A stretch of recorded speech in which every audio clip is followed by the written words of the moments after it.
Hey YouTube, Joeboy here. So, One Piece 1179 has me legitimately at a loss for words. It's like one of those chapters where nothing really surprises me, but yet I still feel shocked. But yeah, quite literally an iconic moment to be a One Piece fan. I'm not alone, right guys? Oda is definitely withholding something that is happening in the Holy Land for some reason, beyond the stated fact that the Holy Land is being sieged and the people are starving. And trying to think through exactly what this could be is a head scratcher, because if it was just members of the Revolutionary Army attacking the Holy Land from time to time, or attacking ships that are trying to enter the Holy Land, like, first off, we basically already know that this is probably occurring. And if not, why not just tell us it's not that shocking? So the only things that we really know is that after the Revolutionary Army attacked, at some point after that, the Holy Land was set ablaze. The actual soldiers are starving, and the soldiers seem important. And then Shamrock returned, and that helped restore order. So just to get on with it, the only theory that makes sense to me is that the Holy Land has become a prison for the Celestial Dragons. It's not that anybody else is trying to break in, it's that they are trying to break out. For the first time ever, the Celestial Dragons are truly realizing that they are not free, which I suppose is actually being communicated in the chapter through York. So then the next question is, why exactly would Imu and the Gorosei trap the Celestial Dragons inside the Holy Land? What purpose could this possibly serve? Well guys, given the recent actions of the Revolutionary Army, news spreading across the world, the Celestial Dragons have never been in more danger than they are right now. If they leave, it's highly probable that the Revolutionary Army, at the very least, will capture them. So perhaps this is Imu's way of protecting them. My only other thought is, do all of the Celestial Dragons have abyssal marks? And does this matter? Basically, the thought I have in my brain with almost no justification is Imu stronger because the Celestial Dragons serve him? Therefore, would he be weaker if they were killed? As Garling talks about the Holy Land's need for military might in order to assert global dominance, he goes on to say even the former Navy HQ, and then it's cut off. This is a very classic way in which Oda hides information. There's something about the former Navy HQ we would be interested to know. So in my opinion, there's only two ways to logically look at this, because he specifically talks about the former Navy HQ. Meaning we could be talking about Marineford, so perhaps a pirate or a group has captured Marineford. So look, we already know that the Holy Land is being sieged. We also know that Marineford is on the Paradise portion of the Grand Line below Marie-Joie, and we know that the new Marine headquarters is on the opposite side in the New World. Both of these locations would have to be in some kind of danger because there's forces that are preventing food from arriving to the Holy Land. So it's pretty easy to speculate that what is being cut off here is that the Marine base now located in Marineford has been defeated, most probably by the Revolutionary Army. But I gotta be honest with you guys, and maybe I'm wrong, let me know what you think. I don't think this reveal is worthy of being teased. Why not just say this? I don't see why not. So I've been speculating this for damn near 10 years, and I guess there's no point in stopping now. What if when Garling mentions the former Navy HQ, he's not referring to Marineford, he's referring to New Marineford. Akainu has gone rogue. There's really only one thing you need to understand about Akainu. Akainu only truly cares about the perception and the image of the Marines. And everything that is happening right now is tarnishing that. The Marines being associated with these Celestial Dragons and the Holy Land is bad PR. And ultimately, Akainu is a very strict believer in absolute justice, meaning punishing the wicked or the evil no matter the price. So who has been almost openly getting away with evil deeds for the past several centuries? The Celestial Dragons. Still yet to be punished. I don't think that Akainu is as loyal as many fans might believe him to be. I think that the only reason he has not openly rebelled before now is because doing so would make the Marines look bad because the Marines serve them. This may be the straw that breaks the camel's back. In chapter 1121, at the end of Dr. Vegapunk's speech, he says, "The fate of the world now rests in the hands of the one who finds it, the person who lays claim to the One Piece." And then we can see a bunch of characters in this final page who I would presume are the candidates to lay claim to the One Piece. Guys, Akainu is there. I think that Akainu, as a leader of a faction of Marines different from Kobe, is a player, and his adventure has already started. I think New Marineford is empty.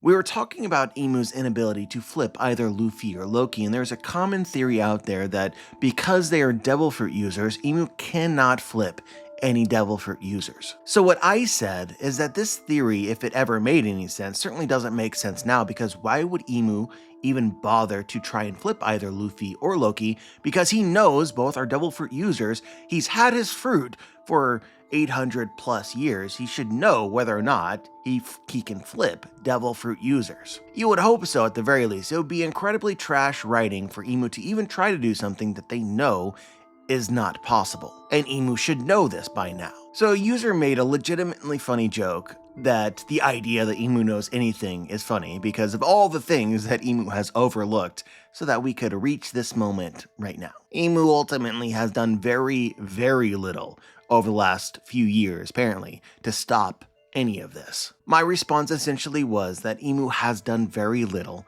because ultimately fate and destiny is a real force in the world of One Piece, and what has been prophesized will happen. There's not much that you can do to stop it. You try living for 800 plus years pretty much knowing that what is prophesized will eventually happen, and not checking out a bit, you know? Also, this may be in conjunction with another aspect of the chapter that we'll eventually talk about, Imu's ties with the Holy Land. But yeah, to my great shock, we almost got 3 full pages talking about the inevitability of prophecy. And it seems like the most certain thing that was subtly communicated here is that Imu already knew that they would need to make an actual appearance in Elbaf, and that they had sort of resigned themselves to this fate because it was foretold. Like it or not, there has been a heavy emphasis on prophecy pretty much since the moment we have arrived in Elbaf, starting with Loki killing his father, which also happened. So look guys, I know that there's a range of opinions about the predetermination aspect of the story right now. I was actually already working on a Fate Destiny video before this chapter dropped, so I'm just gonna lay it all out there. But based on the way that I see it, I don't actually think that this is something any One Piece fan should dislike, because it's not as predetermined as you might think. We're going to go very deep into the rabbit hole with my upcoming video. Very, very deep. But to keep this as short as possible, based on what we get in this chapter, there's a few aspects of the prophecies I think we can determine. Firstly, all hell was supposed to break loose once the Nika fruit was awakened once again. I believe that it was important that Rocksteady Zebek made a promise to return back to the Holy Land. Low-key, I think that promises are incredibly important to the story of One Piece and impact fate or destiny, because promises are inherited, which is also related to Imu's goal to completely extinguish the Davy clan, which obviously he failed. I believe that they knew that One Piece would eventually be revealed, that Poseidon would be born from the fishmen, the Nika devil fruit would be stolen from them, and some crazy lurking force would exist in Elbaf. In this case, likely the Nidhogg devil fruit. And it shouldn't be a shock, but a Nefertari princess was obviously going to be important, and this has been determined to be Vivi. But the one that really got me, it almost made me emotional, is that there seemed to have been some indication that Whitebeard would protect the sun god. But this is the beautiful thing about prophecy. A lot of people are going to read this and immediately think about Luffy. Whitebeard protected Luffy. But it can also be argued that Whitebeard protected Blackbeard.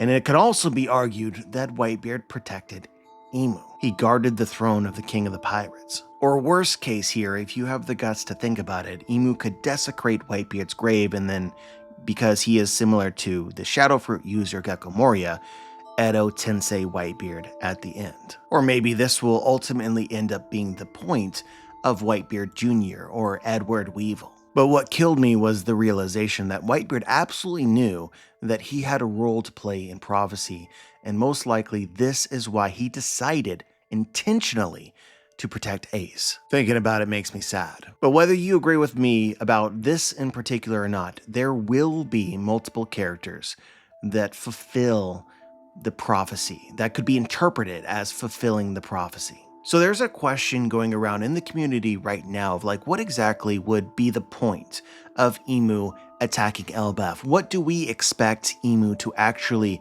accomplish here? And to me, the answer to this question is very straightforward. I believe it has been prophesized that the hero who will save the world, or the sun god, will have the king of the giants on their side. This is also why Xebec wanted King Harold, by the way. Emu's objective here is to fulfill this aspect of the prophecy, meaning Loki, which the God's Knights originally came to recruit Loki, right? Loki is Emu's goal, but it'll end up being far spicier than you realize, in my opinion. Who's actually going to end up the king of the giants? Well, guys, it is 100% going to be Hyrule. If Luffy is actually the hero of the story, then Hyrule is going to fulfill this aspect of the prophecy for him. But of course, nobody else in the story actually appreciates Hyrule's existence quite yet. Ultimately, I think that Loki is going to serve somebody else, but they're going to believe that they are the future sun god because they will have Loki. So firstly, I do believe that Emu will successfully flip Loki in this arc, and that'll be relevant to prophecy stuff. But if you watched my last review, you will already know that I actually think that Loki ends up joining the Blackbeard Pirates. Because if you really sit down and think about it, it makes a ton of sense. And it's also really cool. And Blackbeard needs some love too. I could sit here and list out all of the similarities that Blackbeard already has to Luffy's adventure, which cumulatively will make a better argument for why Blackbeard might also be a sun god candidate. But if you just assume that all these things exist, right? Blackbeard's ability to recruit the king of the giants is very limited. So if Oda is at least going to try to trick us that Blackbeard could be the sun god, then only Loki makes sense to me. Emu, on the other hand, if Oda does the very same thing, at least has the possibility of something crazy like reviving a former giant king. So with that being said, I'm very fearful for the future for Elder Jarl. But the actual wording will obviously matter and the time frame is ambiguous. I say this because at one point in time, Hyrule served under Buggy the Clown. Does that count? I mentioned earlier that promises are important in the world of One Piece. I don't want to get into all the details of it, but I think in the world of One Piece, so long as you are remembered, promises will eventually be fulfilled. Related to the Harley text, they will meet again. I believe that this is something that has been promised. Therefore, it will eventually happen in some form. There's the promised day with Noah. There's the promised dawn. There's the promise that Joy Boy made to Poseidon. So in my opinion, this is what Emu meant when they said it was all set into motion long, long ago. Promises are the root of much that eventually is destined. So with this being said, whether or not this is a red herring, it could be, but you should be concerned that Summers promised in this chapter to give Gerd a gruesome death. But honestly, this problem might solve itself if we just killed Summers first. It seems like what people were speculating from the last chapter, I wasn't completely sure about this, but people were saying it, Summers does in fact have a metal heart. And Zoro's like, maybe we should destroy it. Maybe that will kill him. And Summers has a look on his face like, that would do it. So first things first, I kind of hope Summers doesn't actually die, because if a member of the God's Knights is killed here, then a spot would open up. I don't love the implications of this. But regarding the metal heart, this actually makes a ton of sense to me. Guys, Emu possesses a variant of the Nika Devil Fruit, or conversely, Luffy possesses a variant of the devil fruit. Basically, I think Imu can manifest reality, and this is something that they've already shown. Like, for instance, Imu was able to summon a gun from the netherworld. Summoning an advanced tech heart, therefore, makes sense to me. But even more than that, we've made a theory about what would happen if you ran out of lifespan in the world of One Piece. So take Luffy as an example, right? Throughout the story, there's been various hints that his techniques are taking years from his lifespan. But ultimately, like, what is going to happen if that number becomes 0? Is he just gonna die on the spot? Is he going to spontaneously combust? No. I think that this works a lot like Death Note or Dragon Ball Z. When a cause of death is not given, you die of a heart attack. And we speculated that this was the disease that Roger had. The idea is that if you expend all of your life force or your lifespan, eventually your heart fails. So what this tells us, in my opinion, is that while Imu is able to give people an indestructible body, he is not able to give people unlimited lifespan. I think he's found a very cheeky way to escape death. Using his powers, he can create something very, very close to an indestructible heart. But you also know, we made a lot of videos talking about this recently, right? Nothing in the world of One Piece is actually impossible, so this heart certainly isn't indestructible. It can be destroyed. But yeah, to really get into the power scaling of all this, I think that it severely limits you to have a soul that no longer has any life force remaining. So guys, there's a lot of things that might trick you that the God's Knights might possess haki, but I don't think that any of this comes from the normal way.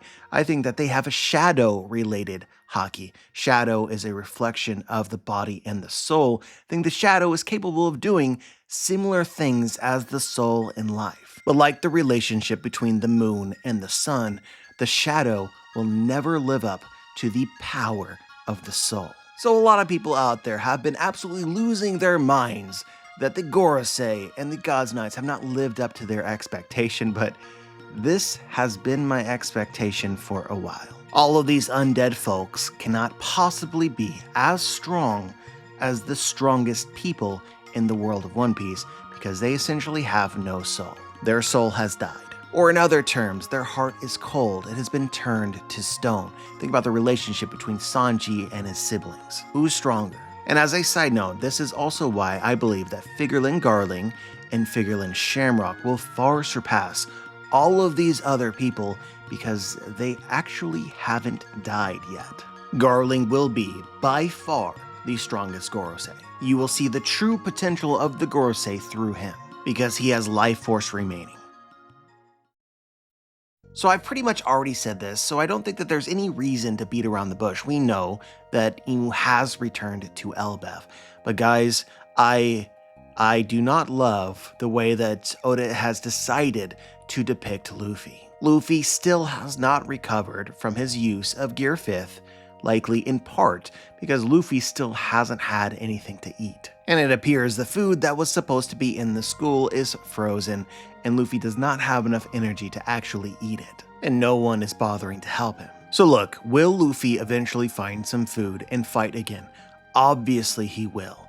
But the general vibes that I have with Imu's arrival and the state of Luffy right now, I have a terrible feeling, guys. I feel something terrible is about to happen. The time limit of Gear 5th, I believe, will finally have some severe consequences.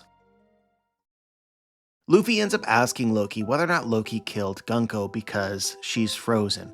And Loki explains that, nah, she'll be fine, but the only one that can undo the ice is the squirrel Ratatotsker. A lot of people, I think, are going to overlook this, but as Imu has returned, Imu stated before that a king does not sully their hands, right? Imu is not going to intend to fight. The first thing I expect Imu to do here, aside from conversation, talk no jutsu, is going to be to once again try to flip Loki and Luffy or somebody else. And I think this time, with their body, they will be successful. My headcanon, I'm sure you get it by now, is that Imu flips Loki. We'll obviously see, but for the moment, let's just assume this. So the question that we have is that if Loki flips, will Ragnar side with Demon Loki? Because if such a thing were to occur, Loki is telling us that once frozen, the only thing that can unfreeze them is Ratatotsker. That could be a problem. And to make matters even worse, in my world of headcanon, Ratatotsker doesn't even have ice powers. These are Loki's powers. Loki just thinks that the squirrel has them, but it's a confusing situation. Meaning I actually believe, based on what Loki said here, is that Loki, as a flip demon, would be the only one to undo the ice that they actually create. If this is true, attempting to recruit Ratatotsker mid-fight if they initially side with Loki might not actually solve this problem either. So guys, in the last chapter review, we spent a lot of time essentially arguing that Elbaf could become Sabaody version 2, that there might be a situation which might remind us of Kuma quote-unquote killing members of the Straw Hat crew, and overall giving us readers the same sort of feeling of despair that Sabaody gave us. I believe we have just now been given a clue as to what this might ultimately look like. And actually, it reminds me of another part of the pre-time skip when the Strats encountered Aokiji just before Water 7. And hell, since Emu is here, it is also possible that we get an element of Thriller Bark into this as well when the Strats lost their shadows.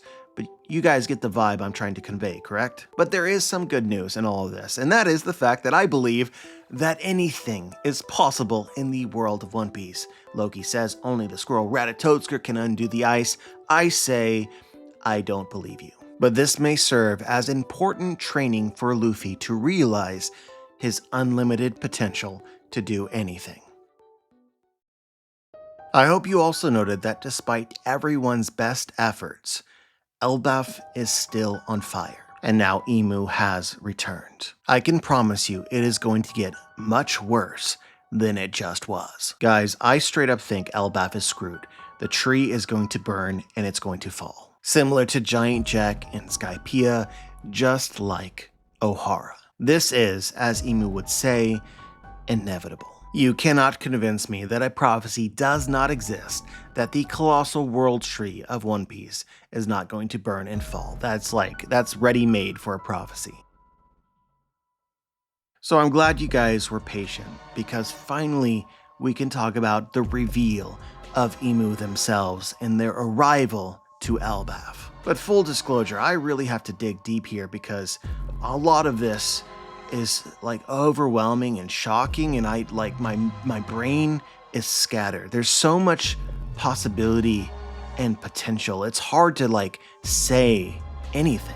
I made a theory recently, link in the description, that Emu has a fruit very similar to Luffy's. I also speculate in that video, kind of the point of the video is that Loki's fruit is also very similar to both Emu's and Luffy's. But the idea is that as Luffy has this drums of liberation, Emu will have a similar sort of thing. And I believe that we have seen this thing in this chapter. Basically, as Emu arrives in Elbaf, there is this AoE effect around them that transforms the environment into singing horror. It is eerily similar to Big Mom. So I've seen a lot of people already refer to this as the drums of oppression or the drums of subjugation because of Emu's sort of powers related to authority. But what we actually speculated in that video is that it's something closer to the drums of desire.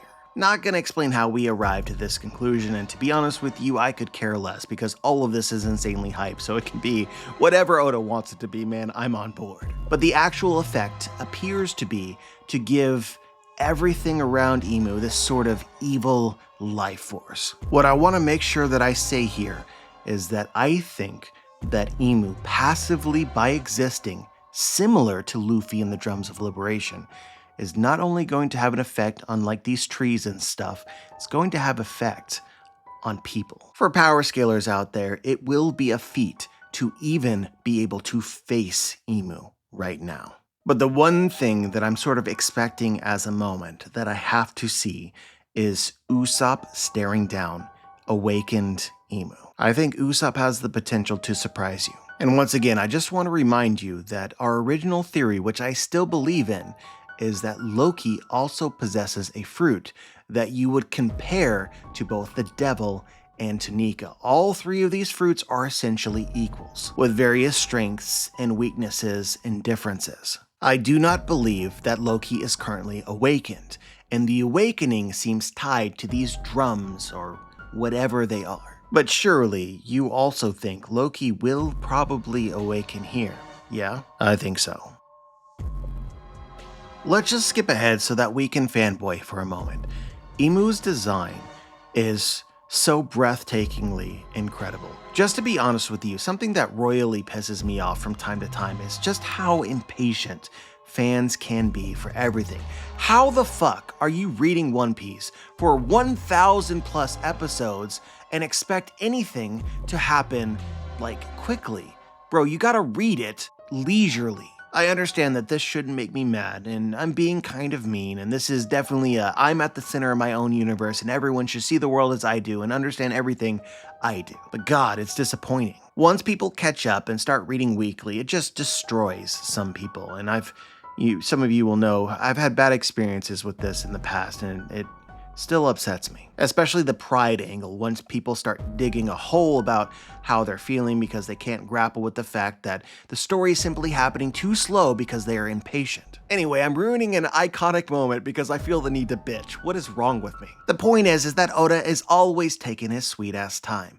And in particular, one of the things that I absolutely love about One Piece is that Oda realizes that to get the most feeling from something, you can't do it too much. They call this the law of diminishing returns. The way that this was explained to me in economics class was to correlate this with eating cake. The first bite of cake is always the best, but several bites after the first bite also taste great. But eventually you reach a point where I've had enough and the cake no longer tastes good. The law of diminishing returns. When an incredible thing eventually makes you want to vomit. So as we are all reading One Piece, there are certain moments that make you true One Piece fans that are the moments that you are looking forward to experiencing again. And a lot of these moments are edgy or emotional. So to be clear, I'm guilty of this as well, but naturally a lot of people catch up and are anticipating the next time that they feel something like they felt before. But they forget that the reason why these moments had such great impact is because they weren't spammed all the time. Oda saved them for a particular moment. So a lot of people get confused and start to think, well, Oda has lost his touch. These things that he did so well before, he seemingly can't do again. No, he will likely do these things again, just not when you expect them. All I'm saying is don't get lost in recency bias. Oda is a notorious pattern maker, and also a notorious pattern breaker. I understand that this can be more or less difficult depending on who, but just understand there is in fact a great freedom just simply letting Oda cook. If it's going to bother you that he's not going to cook exactly what you want when you want it. Yeah, I've totally fucked this review, but I guess I needed to get this off my chest so we're not deleting it. See, look, I understand, sometimes you just gotta let it out. All of this is to say that Imu's design here reminds me of some of the best designs in the entirety of shonen manga. Like, you look at Imu, you look at things in Naruto, you look at things in Jujutsu Kaisen, all of these shows, final bosses, this is like that. In fact, Imu, in my opinion, is the only character that is like that. So the law of diminishing returns, Imu is your first bite of cake. Oda could have designed literally everyone like this because he already knows from experience in the industry that this sort of design is literally the best. But because this is the first bite of cake in One Piece, it hits a bit different, don't you think? Maybe this is partially my bias for One Piece, also partly being sour because I've been on Twitter too much and seen all sorts of other fandoms basically clown One Piece for its designs and stuff. I think that Oda has been saving this design for Imu, and I think that Oda has done this better than any other show ever. This is peak. The best final boss design I have ever seen. Argue with a wall. But this gets us to Imu's powers themselves. A lot of people are wondering, what exactly can Imu do? And I'm going to be honest with you, I think that this is entirely the wrong question. Your question should be, what can't Emu do? I do believe that it'll eventually be lore accurate to say, not very much. There is not much that Emu cannot do. But yeah, real talk, I believe I've already said this in the review already. I believe that the Devil no Mi and the Nika fruit are very similar to each other, and important amongst that is Luffy's ability to turn his imagination into reality. I think that's going to be a big component of Emu as well. But I will say that my headcanon has been that Luffy has the ultimate I can do anything fruit. Emu's fruit can do this, but I think that this is Luffy's strength. This is Nika's strength. Emu's fruit, similar, but its strength will be related to authority or control. Basically everything that you already think and know to be true. But yeah, I suppose more specifically, in the last chapter we talked about how it appears as if Emu's fruit is very similar to Gecko Moria's shadow fruit. In this chapter, what jumps off the page is the similarities between Emu's fruit and Big Mom's. So I'm just gonna be straight up with you. I think that there's little bits and pieces of Emu, whether it be their character, their personality, their philosophy, or their powers in every single prior villain of One Piece. Basically. We're not gonna run down the list, but it's a lot. Doflamingo's strings or ability to control people, I think Emu can do that. Kaido the dragon, we've already made this theory, link in the description, but I already believe that Emu is actually secretly a dragon. The ability to create anything, the ability to destroy anything, and the ability to have authority over or rulership of everything is the powers of the dragon split into 3 fruits. Don't be shocked if Emu has poison-related attributes, for instance like Caesar Clown or Magellan. Similar to Wapol, Wapol can eat stuff and make new things or make anything. This is a derivative of the power of creation. Nika is the devil as well, in my opinion. Emu as this shadow being, I think, is also going to have a lot of similarity to Logia fruit user, specifically Smoker, but you could also probably throw in Enel and Crocodile. Buggy is also an incredibly easy parallel. Like, Buggy already reminds me of members of the Gods, Knights, and the Gorosei with just how his body splits up and then reattaches. Even in this chapter, we can see a member of the Gods Knight, there's like a magnet effect of his body trying to come back together. That's Buggy. And Emu has already showcased the ability to flip people, and while it isn't exactly the same, it seems like a much superior version of Boa Hancock's ability to turn people into stone. Emu has made them heartless and cold. So if anything ever has been the answer, all of the above, I believe it to be Emu's fruit. In fact, if you want to look at an arc such as Dressrosa, all of Doflamingo's crew, including Doflamingo, so all of the villains in that arc, I think all of them have powers derivative of what Emu can do. Emu is all of their fruits wrapped into one. Think about that. But if I were to highlight one thing in particular that I believe that nobody is really thinking about right now, it's all of the devil fruits, which allow the user to access an alternate dimension. For instance, Bluno and the Door fruit, or Charlotte Brûlée and the Mirror fruit. So just keep this in mind, because as Emu has already flipped people, I believe that we have seen Emu's ability to access the Shadow Realm. And now potentially with their awakening, they have brought the Shadow Realm to the real world. I think that this concept of being able to intentionally access another dimension is ultimately going to end up becoming important. Or if you think about Sugar's devil fruit as a parallel to Emu, if Emu sucks somebody into the Shadow Realm, will they be forgotten? So the last devil fruit to throw into the mix here might be Pudding's memory fruit. But aside from this, the only other thing I want to throw out into the abyss is the fruit is called the Devil no Mi. Not the devil no Mi, the Devil no Mi. Like, it's the fruit. So look, I think you would be dumb to dismiss the possibility that Emu's fruit is like the first one. It is literally the Devil no Mi, and that all fruits may be spawned from it or spawned after it. I think that these are all fair and reasonable thoughts. That being said, I also don't trust the names of fruits anymore at all. I think that a lot of this shit is made up. It makes a lot of sense to me that Emu would believe that they have consumed the Devil no Mi, when it is in fact the Devil no Mi. Or that's not even the correct name at all, just how Emu perceives their power, because they're just so full of themselves. So pretty much I'm open to just about anything. I don't think it's even possible for Oda to screw this up at this point in time. Like, this is way too cool.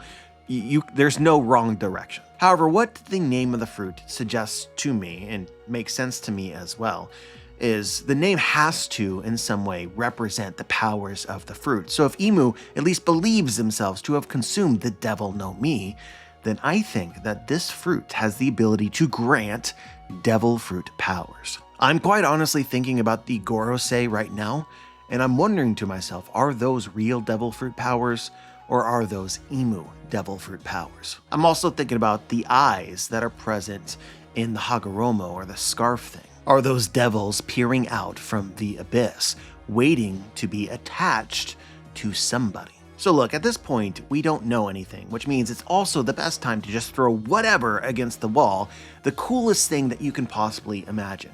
So it's possible that Imu can only do this sort of thing if they have a contract with the person, for instance, members of the Gorosei.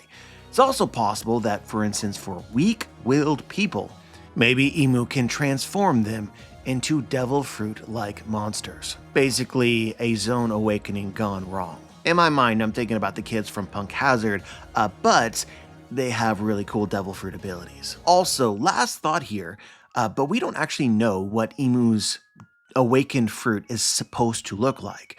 So there's some question about Imu's race. What aspects of Imu's appearance is related to the fruit, or related to their race? That is a question. Basically, 3 features stand out to me: Imu's tail, Imu's horns, and in the page before, Imu appeared to have wings. Is Imu a Lunarian? Is Imu an Oni? Is Imu an Oni-Lunarian hybrid? Unfortunately, we can't possibly know at this point, because all of these features are also features associated with the devil. Even for the wings, the devil, or Satan, was a fallen angel. So it's possible that Imu was just originally a normal human, and none of this is what they actually look like. But in retrospect, it is kind of ironic and sad that King Harold felt the need to remove their horns to fit in with the world of humans, ultimately to discover Imu rules the world and Imu has horns. I think I just want to point this out. I don't think I want to do too much with this yet, but just so that you notice, one of the interesting elements of Imu's design is that Imu possesses 3 skulls in a way which might remind you of Blackbeard. This also happened to be true for the base form of Tat Musica from One Piece Film Red. So I'm always looking for commonalities between characters that I think are legitimate candidates to become the Sun God. I do this in every way I can possibly imagine, and expressing it every time I think it is kind of difficult for time reasons and communication reasons. But as an example, in chapter 1174, we get a part of the Harley text. Elder Jarl says, "On an exceedingly rare day when lightning and snow combine, a vast beast will blanket the sky with its presence, and with the sound of the drums of liberation, the sun god will appear." When this prophecy was first spoken out loud, you, I, and everybody thought it was immediately fulfilled with the arrival of Luffy and of Loki. But here's the thing with prophecy, the wording is very, very important. The prophecy doesn't actually say that the sun god who appears will be Nika. It simply says that on a day when the Nidhogg appears and the drums of liberation sound, the sun god will appear. The sun god does not have to be either of these 2 figures, although we pretty much know that it is Luffy. This is to say that as Imu has arrived themselves to Elbaf, they are potentially fulfilling this prophecy. The Nidhogg is here, the drums of liberation will sound, and the sun god has arrived. But if that doesn't shake your mind enough, Imu could potentially fulfill this prophecy in 2 different ways, because Imu could also be the beast that blankets the sky. So I haven't actually explained this before, I probably won't explain this again, but this is one of the reasons why I do think Blackbeard arrives to Elbaf, because we already have this prophecy. Blackbeard as a sun god candidate might also potentially fulfill it with his presence. And in my opinion, all of the most legitimate sun god candidates will appear here in Elbaf. I want you to note that in your brain, because eventually we're going to take all of those characters and compare every possible similarity all of them have. This is how you would go about deconstructing the prophecies of the sun god without reading the prophecies first. So I hope you guys were following the thought process, and you can do this with a lot of different things in different ways, even if you don't necessarily have the actual prophecy. So right now, I know that Blackbeard and Emu have 3 skulls in their design. The question that this creates for me, given that I assume Luffy is the actual sun god, how will 3 skulls end up relating to Luffy? Or another way, just for emphasis, we know that Emu and Loki both possess horns. Is there any possibility of either Blackbeard or Luffy acquiring horns at some point? I think that you get what I'm trying to put down. But yeah, earlier we kind of confidently said that Emu has the greatest final boss design in the history of everything. Well, what's actually kind of funny about this is I'm still not convinced that Emu is the final boss. I've seen people bring this up. I kind of hate it, but I've seen people bring this up, and I see truth to what they're saying, so I'm honor-bound to share it. You can absolutely read this chapter and see death signs for Emu. The Gorosei were absolutely freaking out at the idea that Emu would leave the Holy Land. I mean, dude, look at Mars's face. He's very nearly crying. So while all this is happening, Emu is talking about inevitability, and there's a weird tone to everything that's happening, as if Emu has resigned themselves to their fate. It gives me the impression that although Emu is aware of all of these prophecies and the likelihood that they would eventually appear in Elbaf, this is something that they really did not want to do. And given we're in Elbaf, it's perhaps fitting to talk about Norse mythology and Ragnarok. What you need to understand is that the gods in Norse knew there was prophecies that they would one day fall. They did everything in their power to stop this from occurring. When they saw signs, they attempted to snuff it out. But it all happened anyway. And at the end of it all, similar to how I have just described Emu, there is a sort of resigned acceptance of fate. The gods fight in Ragnarok because they knew that they would, and they lose like they knew that they would. So the Gorosei are freaking out that Emu might leave the Holy Land.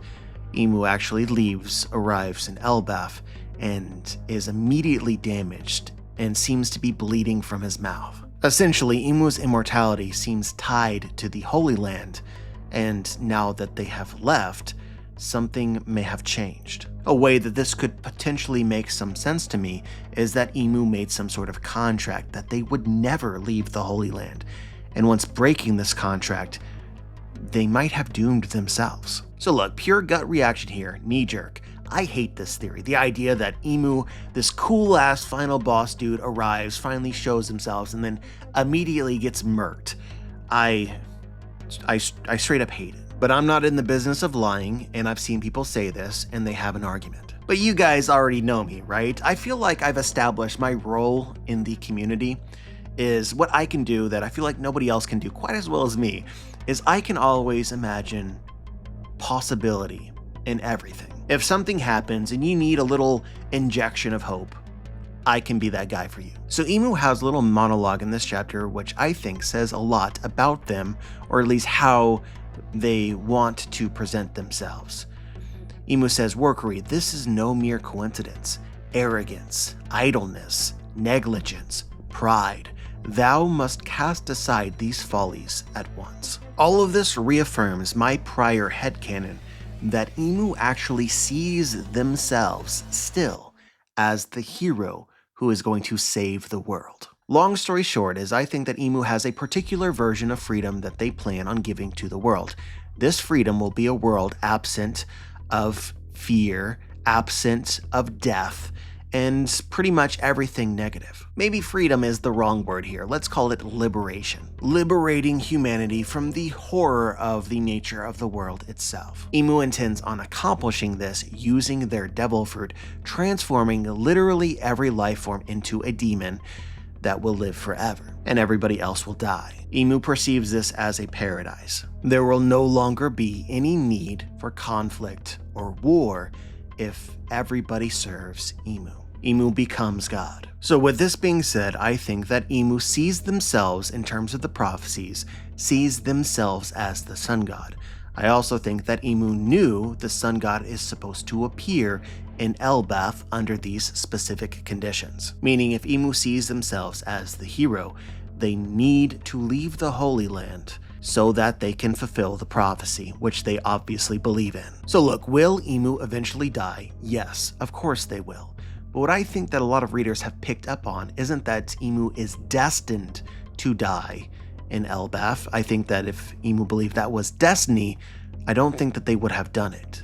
I think that both Imu and the Gorosei know there is a chance he might die in Elbaf, because there is a chance that he is not the sun god, and I think that it has been prophesized that the beast will lose in Elbaf. So at the very least, I like the thought that Imu came to Elbaf because they believe in themselves. There is a chance that they might die, but as Blackbeard would tell you, matters of life and death are up to fate. But I will say this, just in case I'm wrong. If Imu actually does die in Elbaf, for the love of God, Oda, save his fruit. I don't actually think that Imu's fruit is the one that Blackbeard desires, but as an example, Blackbeard steals fruit, whatever, this fruit needs to stay in the story. But to sort of tie all of this off, we now know for a fact that there is some connection between Imu's health and the Holy Land. It just so happens that I made a theory relatively recently speculating that Sunlight Eve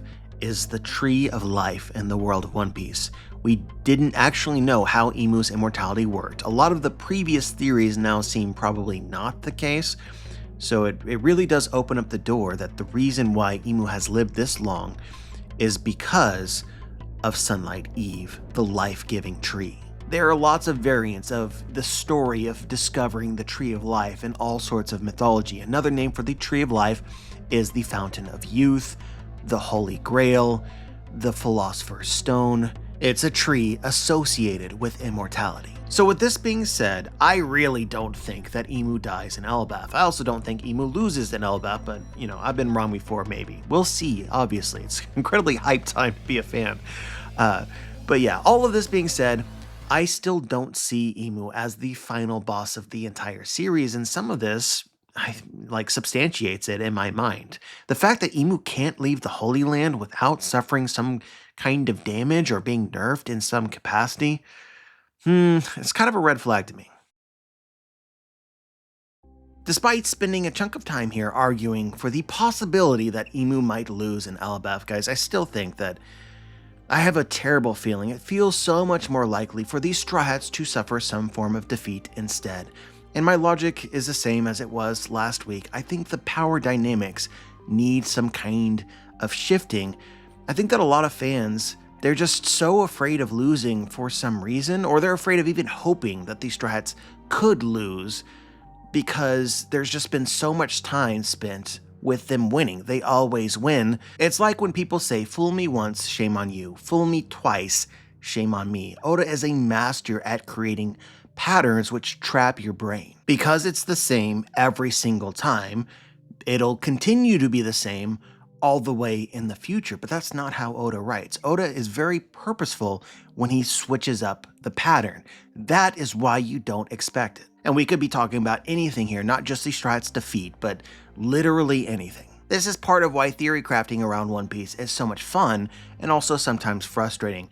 There's many times where I actually have a theory right, I'm just too soon. I'm predicting it too early because Oda's not yet ready to break the pattern. So point a gun to my head and ask me what I think. I don't think that Imu will intend on doing a lot of fighting here in Elbaf, although by passively existing, Imu might end up fighting regardless, just because he seems to awaken the world around him in a very scary way. I think Imu's intention is to flip either Luffy or Loki, but specifically Loki for the purposes of prophecy. But all of this truly depends on the specific wording of the prophecy. Does it, for instance, apply to Buggy the Clown? Hyruden was a crew member sort of for Buggy for some time. If Buggy fulfills the conditions, then Imu could flip Loki, and that's all they need to do. After that, Imu could return to the Holy Land, and this becomes about defeating flipped Loki, which I do not think will be easy. I understand people will disagree, but to me, it is feasible that Luffy is actually unable to defeat Loki. They are not successful. And then you have a character like Blackbeard stroll in. Blackbeard happens to have a very particular ability that I think is incredibly effective against Emu. So Blackbeard rolls up like Kuma at the end of Thriller Bark and wins relatively easily. I believe Blackbeard will recruit Loki, and I think it could be here. Oda has been setting up for hundreds of chapters now that there's some sort of danger around Robin.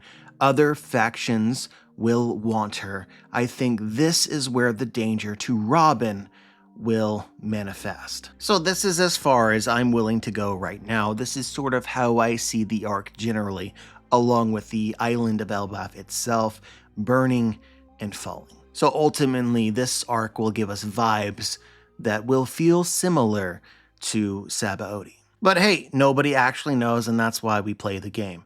As always, I'm curious as to what you guys think, whether you noticed something from the chapter that I might have missed. Just share your thoughts. Like the video, subscribe, click the bell to be notified, join the squad, and as always guys, have a wonderful day.